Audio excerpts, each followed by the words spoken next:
Welcome to the One More Thought podcast. And today I get the privilege of being your host, and what an honor.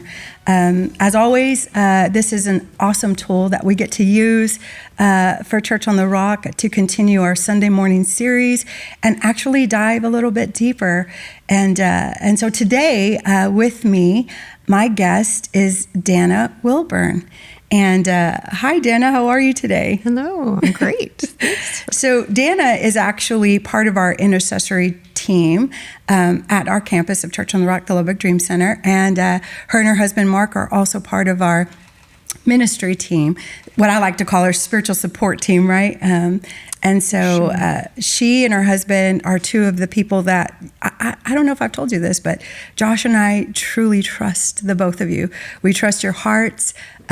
When we're going through situations that are hard and heavy, you are probably one of the first people that I go to and say, hey, I need you to pray about this with me, or when I'm wrestling with something. And so thank you so much for saying yes to coming and doing this crazy thing, right? You're very welcome. I'm so honored to be here. Awesome. Well, our assignment was to just kind of dive into the book of Hebrews, chapter 11. And as everybody knows, we've been on this journey and on this walk of Hebrews. And it hit us to be in this chapter where primarily it's known as the Hall of Faith, or some people have even said Heroes of Faith, and what that looks like. And today, we're going to just kind of like talk about what Hebrews 11 looks like and how it redefines faith from getting away from just getting results. We kind of talked about this, like there's so many times, even in modern day Christianity, where we have this perspective where it concerns faith, that it's a vending machine. God is a vending machine, and you put your quarters in the vending machine, and then you get what you picked. And that's not what faith looks like. And so today, I think what we're going to wrestle with a little bit and even talk about is, can faith be authentic when grief, anger, doubt, struggle are present? And so I have a couple of questions for you, and I just want you to just feel free to just open up your heart and just let it pour out. So my first question is this: at what point does faith mature from believing for something into simply trusting God himself? And what does that look like for you, or who in this hall of faith represents that? Well, I've definitely been there with the vending machine. I remember God really showing me that example of that's what I had done, and that's where I was. So as I read through that after you asked me about this, I was just really struck by Sarah's story. And so I've really been kind of digging into that over the last few days, and I think it's just such a good picture. So, we see when Abraham was 75 that God calls them to go on this great adventure and go to a place they didn't know, and he's going to give them all these descendants. And I'm sure that had to be exciting and scary and all the things, but he really, he planted that dream in them. And so that was that's kind of where that faith started, right? Like there's this promise that we're going to have these descendants. And so I think it's interesting as we rock along in the story, there's obviously a lot that goes into that story, but from 75 to 86, I think, was when Ishmael was born. And so you have to wonder, like, what all was in there? I mean, I'm sure Sarah expected that she was going to have a baby. Like, that was the obvious indication that God had given them, right? But that's a long time to rock along, and a lot happened in that time. And so what happened to her faith? I mean, she had the promise, but what, was her faith in that baby, in that descendant? And at what point in that story did her faith actually become, just what you said, like become faith in God itself? Because when we read about Sarah in Hebrews, it says that by faith, Sarah herself received power to conceive, even when she was past the age, since she considered him faithful who had promised. Yeah. And where did where did she reach that point? That's so good. And so, I mean, even after Ishmael, there's another, it says that happened at 86. The next, that's like at the end of chapter 16, it says Abram was 86 years old. And then at the first verse of chapter 17, it says he was 99. There's nothing between there. Yeah. But that's another long stretch of time. Yeah. And it's a little poetic license, but I really think that in that time period, Sarah really had to wrestle. Yeah. That there was a huge wrestling because the promise was still there, and yet she had really flubbed some things up. Like she took control. They both did, and tried to make it happen on their own. And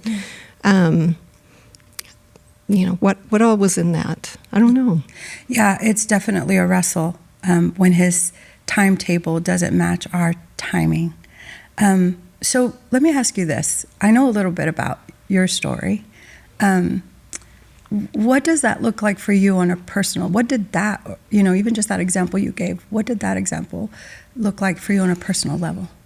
Oh, there's so much. But I think for me, like my dream, and what I always wanted was to be a mom. That was to be married, to have kids. And we were very blessed to both have a really solid Christian background, and we're on staff at churches through most all of our married life until the last few years. And, we rocked along. God blessed us with 5 kids. I loved being a mom. But in retrospect, I realized I was very much a control freak. And though I trusted God and believed him for many things, I still very much thought I had to be in control. And I think that worked, okay when my kids were small and toddlers, but it doesn't transition very well. And so by the time we had teenagers and kids even starting to leave home, and we had been through some church hurt, which happens if you stick around church very long. Yep. Just some hard situations. And I was fraying, like I was kind of coming apart, and I don't think I realized that's what was going on. You just try to hold it together and you keep going. Yeah. And our youngest son really, really began to struggle with some depression, with some mental health issues, and we just didn't know what to do with it.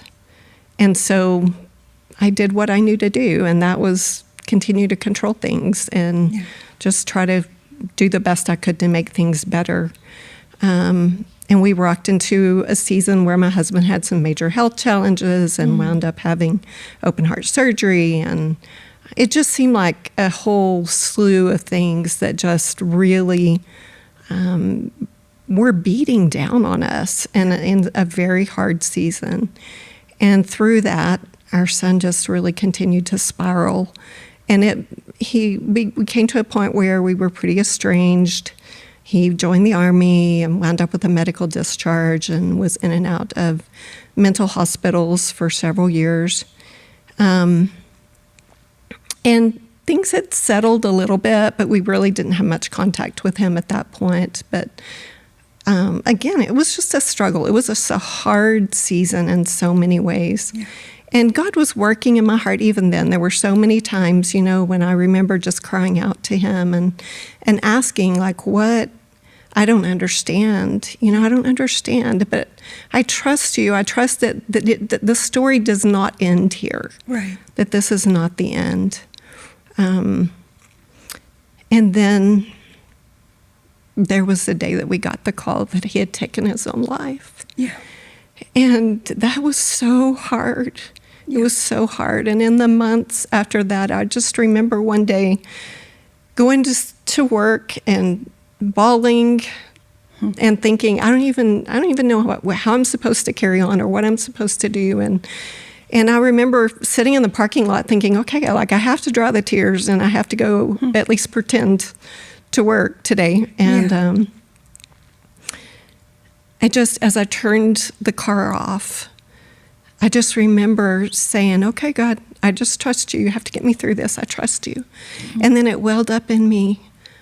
I don't trust you. Wait a minute. I don't trust you. Mm. Like, I trusted you. Yeah. And I trusted that it was not ending here. Right. And now I don't trust you. And I got so angry in that moment. And, I know that God in many ways had to be like, I've been waiting. Like, I've been waiting for you to get here. To say that. Because I need you to turn loose. Yeah. I need you to turn loose. I need you to let go. I need you to let me do what only I can do. Yeah. Wow. I think so many of us have to come to that point. And isn't it interesting that you heard him say that? I was waiting for you to get here, to let go, to be at that point. Although I will say I think it took a while for me to even, I can say that now in retrospect, that there was a moment of turning loose there. But I think that really started a journey of, really, it's been 10 years of like intense wrestling. Like, what do I really believe about God? Yeah. Who is he really to me? Yeah. And I think I'd been afraid to face a lot of those, the hard things, the questions, the things that don't make sense. Yeah. And that really was the journey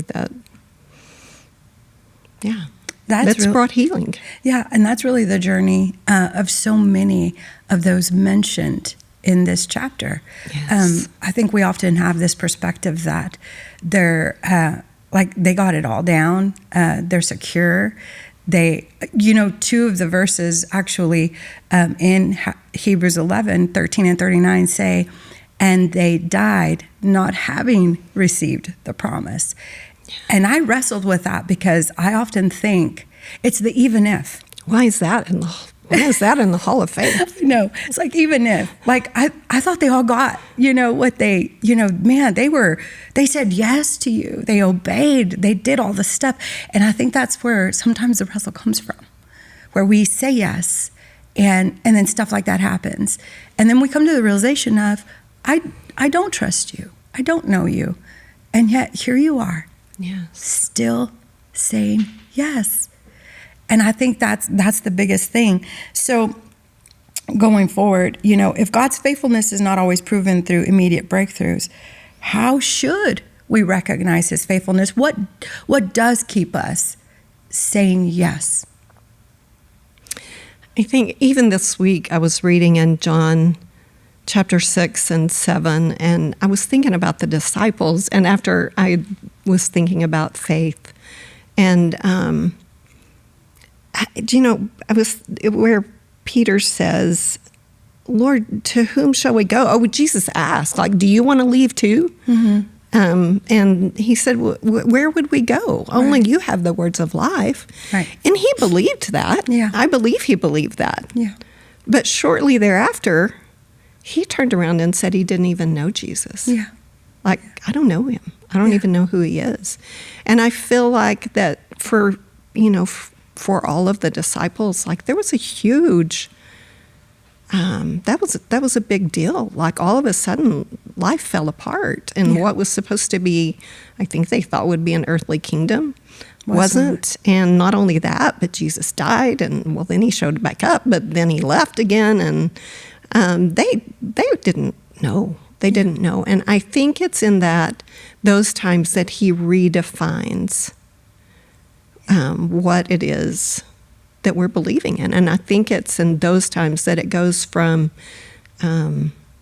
trusting, that it becomes not just the promise. Mm-hmm. But for them, they thought it was an earthly kingdom. Yeah. But then it was redefined for them. Right. And they knew it was trusting in him, in God himself, in Jesus himself. Yeah, and I think that's the whole basis of this chapter. It's the prize isn't even the promise that he's given us.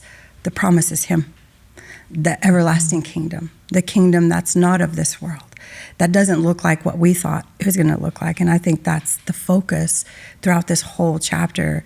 So in essence, I think even this whole chapter is about God's faithfulness. Yes. Even in the stuff, right? And so that is why I think it's called the Hall of Faith. Not necessarily just the faith of every single one of those mentioned, from Moses to Sarah, and even Rahab, but even the faithfulness of God towards us. Like, how amazing is that? Yeah. And so I was thinking about this chapter and how it ends, not with triumph, but with endurance and with Jesus. That's a word that's hard sometimes too to hear. Endurance. Why do you think it ends not with triumph but with endurance? What do you think that is speaking to us as believers? Our faith journey will never be over. Like, we will always have to endure. Yeah. And sometimes those latter years of life can be really hard years. Like, that endurance, we will need that as much as ever until the last breath we breathe on this earth. Right. And so I think, again, he wants it to be about him. Yeah. And I don't know. The more I know about God, I think the more I'm aware of how much I don't know. Yeah. And just learning to rest in that tension. Yeah. And again, it's he who promised is faithful. Like, it's knowing that. And no matter what I don't understand or what doesn't go the way I thought it would, he's still faithful. And I can still trust him. He is. But that's a process. Yes. That's the wrestling of working that out. And it's the process of, and you said earlier, I don't trust you. So for me, I feel like you can't trust someone that you don't know. So in my journey, in my lifetime of serving him, 35 years, the way I learned to trust him was I had to take moments to get to know him. And it's in those moments and knowing that he was faithful, he did respond. He was there, a present help in time of need. Those were those little moments on this journey where I began to really know him. So when the hard things came, it got a little easier because here's the truth, and you can probably attest to this, the hard things don't stop. That's right. They keep coming, right? And so I think about all these people, that had to go through the stuff in this entire chapter, and even us, it didn't stop. So I think what continues building even our endurance is as we continue going along, he proves his faithfulness in little things and big things, and we get to know him more and more, that he is faithful. And so then we trust him. So when harder things come, we know how to endure. It doesn't feel good. It's not the stuff of it's not the stuff for people who are faint-hearted or weak-hearted, right? It's hard and to endure and to continue trusting, knowing too, like even myself, I have had to get out of this mentality that I'm waiting for the other shoe to drop. Right? Sometimes I think we allow trauma to become our template if we're not careful to allow him to create a new template for our lives. And so it can be so easy that, well, this is just my lot. I'm always going to go through things. But as believers, we're all going to go through stuff. And we're all called to continue growing in our faith and our trust in him so that we can continue enduring until we see him face to face. Yes. And I think that's the stuff we don't often preach about a lot. I agree. And I think, too, the flip side of that is that we can't wait for everything to be okay. We can't wait for the next trauma to drop either, but we can't also wait until when things are, when this is lined up or when this is fixed or when this relationship is not so difficult. And that's not, it's the faith is today, it's now. One of the things I thought was interesting is, we see that God asked Abraham to sacrifice Isaac. I can't. That's beyond anything I can imagine. Yeah. But that was not or Abraham's first act of faith. No. He started in the small things. Right. And that was, a journey that was much later down the road. One thing that I had never noticed, that when it talks about Rahab in Scripture, there's a lot of things we think about Rahab and her winding up in the lineage of Jesus. But it says in the Scripture that what he asked her to do was give a friendly welcome to the spies. Yep. And that I was like, I went back and reread that several times. I'm like, wait a minute. I mean, it's not hard to give a friendly, well, I mean, I guess it can be hard, but that's a much smaller act of faith, right? And yet that's where he started. It wasn't the end for her. No. She had to continue to trust him, and that grew, and she did some incredible things. Yeah. And so I just think that we just have to remember, like, God meets us exactly where we are. Amen. And faith is such a journey, and it's about the big moments. And sometimes he really does drop those big promises in to our lives that we have to really stretch and believe him for. But so much of it is just in the daily yes. The daily yeses, the small steps of faith. And so for people who are watching, it's not in the big act of obedience. It's actually in the small yeses that do grow bigger, because this life is a journey. And until Jesus comes and for us and we get to go home, this is our life. Yes. And it is in the small yeses, it's in the big yeses, and all the yeses in between. And that's how we continue this journey. Dana, thank you so much because I think it also took a big step of faith for you to even share your story about Luke. And I'll be honest, I knew you 5 years ago, 6 years ago, 7, and you are not the same Dana. No, and today, the woman I see before me is one full of victory, joy, and a peace that you're so passionate about. And I am so grateful to call you friend. And thank you for taking the step of faith and sharing your story. And I really believe that it's going to bring healing, maybe a higher level of faith for many who are watching today. So any last word before we close? I really am passionate about peace. And I think that wherever you are in your faith journey today, if you don't have peace, I just encourage you to seek it and find it.